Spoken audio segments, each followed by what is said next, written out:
Jamaican-born Marcus Garvey is remembered for his influence. He promoted unity between Africans and the African diaspora. He sought an end to European colonial rule in Africa and encouraged the political union of the continent. He supported the return of Africans to Africa, and his racial separatist stance put him at odds with other African liberation figures, such as W.E.B. Du Bois, who favored integration.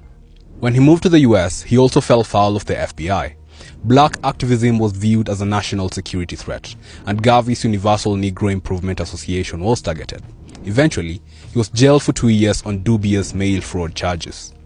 102 years after Garvey's fraudulent conviction, on President Biden's last day in office, he posthumously pardoned the hero, following spirited campaigns by civil rights groups and lawmakers. Despite his difficult life, his ideology was far-reaching. Kwame Nkrumah, Ghana's first president, said he was inspired by the Pan-Africanist. So too was human rights activist Malcolm X, who said, "All the freedom movements in America were initiated by the work and teachings of Marcus Garvey." The Rastafarian movement also looked to him and believed Garvey's prophecy of the crowning of a black king was manifested in the coronation of Ethiopian Emperor Haile Selassie.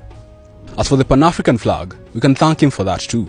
The red, black, and green colors are his creation, representing the blood, skin, and soil of Africa. Garvey died in 1940 in London, aged just 52, after suffering 2 strokes.